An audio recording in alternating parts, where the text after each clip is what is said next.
Welcome to Skktv Uganda. My name is Hilary Marion and you are watching Inside 360 News. We thank our sponsors Makarios Bakery and Heels and Bands. Museveni sworn in for the 7th elective term. Court clears among Tayebwa in NRM. Uganda to host major continental digital technology summit. News in detail. President Yoweri Museveni has officially been sworn in for a 7th elective term at the Kololo ceremonial grounds in Kampala. In a ceremony attended by thousands of guests, regional leaders, diplomats, and foreign envoys from across Africa and beyond. The inauguration, which marked another political milestone for Uganda, attracted between 30,000 and 40,000 invited guests, according to government projections. And that I will preserve, protect, and defend the Constitution, so help me God. Delegations included sitting heads of state, former presidents, ambassadors, religious leaders, cultural leaders, and members of diplomatic corps. Among the dignitaries who arrived in Uganda ahead of swearing-in was former Kenyan President Uhuru Kenyatta, alongside regional envoys and representatives from several countries. The United States was represented by senior official Nick Cheka from the Bureau of African Affairs, sent by President Donald Trump's administration. Around Kololo and among major routes leading to the venue, with tactical response units, traffic officers and rapid intervention teams placed on high alert. Several roads around Kololo, including key access points, experienced restrictions and temporary closures to facilitate the movement of VVIPs and invited guests. Museveni's latest inauguration extends his leadership to another 5-year term, further cementing his position among Africa's longest-serving leaders. The ceremony was characterized by military parades, cultural performances, diplomatic engagements, and heightened state protocol as Uganda ushered in a new political term under the ruling National Resistance Movement. Reporting for Skktv Uganda, Inside 360 News, I am Maureen Nakubura. President Yoweri Museveni, who came into power in 1986, was termed then as a young blood that was going to be so promising, but today has turned out to be one of the longest-serving presidents in the world. The Skktv crew gathered the following. Uganda decides 1980 to 2026, from bullet to bushwalk, stability to democracy. After the fall of Idi Amin Dada in 1979, Uganda stood broken and uncertain. The economy had collapsed. Institutes were weak. The country desperately searched for stability. The December 1980 elections were expected to restore democracy. 4 major political parties entered the race. The Uganda People's Congress led by Military Obote, the Democratic Party led by Paul Semwogere, the Uganda Patriotic Movement led by Yoweri Museveni. UPC secured 75 seats and returned Military Obote to power, but controversy immediately erupted. Despite DP receiving slightly more popular votes nationally, UPC formed government through parliamentary majority. Opposition groups claimed the elections had been rigged, and one defeated candidate refused to accept the outcome, Yoweri Museveni. In 1981, Yoweri Museveni launched a guerrilla rebellion against Obote's government. The war in the Luwelo Triangle became one of Uganda's most painful chapters. Thousands died, families disappeared, entire communities were destroyed. But out of the chaos emerged a new political movement, the National Resistance Army. In July 1986, the NRA captured Kampala. Yoweri Museveni became president, and Uganda entered a new political era, an era the new government called fundamental change. The Uganda inherited in 1986 was exhausted by years of war and instability. The new government prioritized security, state rebuilding, and economic recovery. Uganda witnessed major transformation. For citizens who remembered coups and civil wars, peace itself became political currency. But Uganda's political journey also carried deep questions about democracy, human rights, political transition, and electoral credibility. Ironically, the same issue that triggered the Bush War in 1981, disputed elections, continued to dominate Uganda's politics. Opposition leaders repeatedly challenged elections' outcomes. Uganda of 2026 is not Uganda of 1980. Most of the country's population is young. Many did not witness the Bush War. The struggles are different. Jobs, technology, corruption, freedom of expression, economic opportunity. The political conservation has shifted from liberation politics to generation politics. Over time, opposition politics evolved from Palse Mogheleli's Democratic Party to Kizza Besigye Reform Movement to the youthful mobilization of Robert Kyagulanyi, also known as Bobi Wine, a generation redefining Uganda's democratic debate. The similarity between 1980 and 2026 is striking. Strong political emotion, heavy security presence, opposition's claim of unfairness, and intense public attention. But much has changed. In 1980, information moved through radio and newspaper. In 2026, politics unfolds instantly through smartphones and social media. Uganda prepares for another presidential swearing-in ceremony, a moment carrying both symbolism and political meaning. Expected on Tuesday, the inauguration is likely to attract regional leaders, diplomats, and thousands of supporters.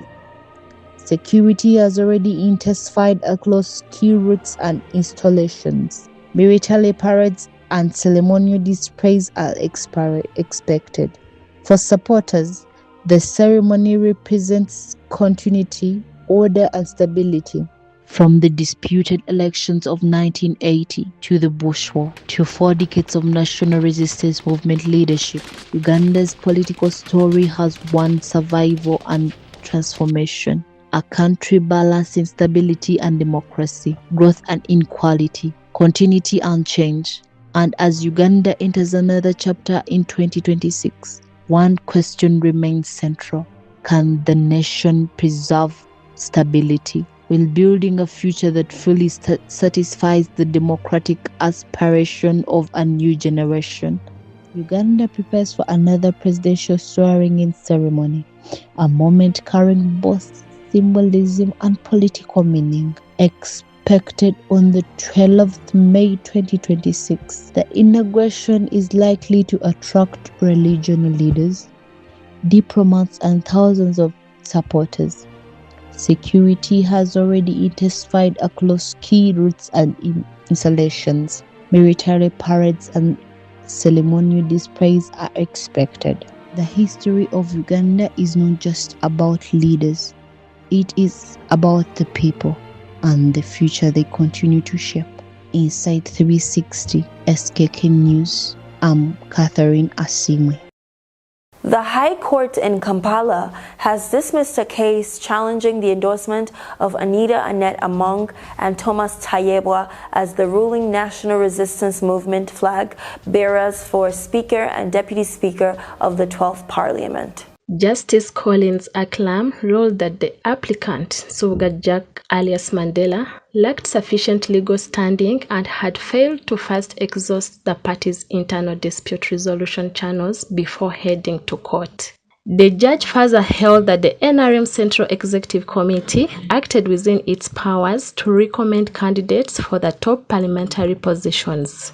The ruling strengthened the position of Anita Among and Thomas Tayebwa ahead the parliamentary leadership race, where discussions around influence, experience, and political unity continue to dominate debate within the ruling party. Meanwhile, the Speaker's official motorcade, including the luxurious Rolls-Royce Cullinan, linked to Anita Among, has continued to attract public attention online, fueling conversations about leadership image and public spending. Other political figures, including Norbert Mao, have also weighed in on the speakership contest, calling for unity, respect for party processes, and stability within parliament as Uganda prepares for the 12th parliament leadership transition. Reporting for Skktv Uganda, Nadunga Josephine, Inside 360 News. Uganda is set to host the Digital Government Africa Summit at Speak Resort Munyonyo from October 6th to October 8th, bringing together leaders and technology experts from across Africa and beyond. Speaking about the summit, Chris Baryoman said the event will focus on strengthening digital transformation, communication system, and technology used across African countries. The theme of this year's event is accelerating Africa's digital transformation of government. The minister noted that Uganda expects delegates, innovators, and technology companies dealing in mobile phones, computers, and digital solutions to share knowledge and skills aimed at improving technological advancement on the continent. This conference is extremely very important as we shall be discussing the progress registered, but also learning and taking note of the lessons drawn from various countries and also various environments around us. He added that African countries stand to benefit greatly from the summit through exposure to modern digital innovations and global technology expertise. Reporting for SKK News, Sylvia Bethel Mwambus. At least 3 people are feared dead and others have fallen ill following a suspected outbreak of hantavirus aboard a cruise ship sailing in the Atlantic Ocean, according to the World Health Organization. Hantavirus outbreak on cruise ship leaves 3 dead. 3 people have died and at least 3 others fallen ill following a suspected outbreak of hantavirus on board a cruise ship sailing in the Atlantic Ocean, according to the World Health Organization. The vessel is currently anchored near Praia in Cape Verde, where authorities have blocked passengers from disembarking over fears of further spread. Ocean-wide expeditions confirmed that 149 people, including 17 Americans, remain on board. Health officials say 2 crew members showing symptoms required urgent medical attention as local medical teams boarded the ship for assessment. Experts warn that hantavirus, though rare, can become deadly if not detected and treated early. Luigajo Wandina Dorothy, reporting for Skktv Inside 360 News. The United States President Donald Trump has arrived in Beijing for a high-stakes summit with Chinese President Xi Jinping as the world closely watches discussions expected to shape global trade, security, technology, and international diplomacy. The 2 leaders are holding talks amid rising global tensions linked to the Iran conflict, Taiwan, artificial intelligence regulation, and the ongoing economic rivalry between the United States and China. The summit marks Trump's first official visit to China since 2017 and his 7th face-to-face meeting with Xi Jinping. Trade and investment among the major issues dominating the discussions. Reports indicate that both sides are considering extending a fragile trade truce that had reduced tensions after months of trade disputes between the 2 economic superpowers. China is also expected to push for eased U.S. economic restrictions, while Washington seeks increased Chinese purchases of American agriculture. International security has also taken center stage during the meeting. The U.S. is reportedly urging China to help de-escalate tensions involving Iran, while Beijing is expected to raise concerns over Taiwan and recent U.S. military support to the island. Analysts say the Middle East crisis has added extra pressure and significance to the summit. Nakabye Faiba reporting for Skktv Uganda Inside 360 News. This has been your Skktv Uganda News Inside 360. As always, don't forget to like, share, comment, and subscribe on our channel. I'm your host, Hilary Marion. Thank you for watching.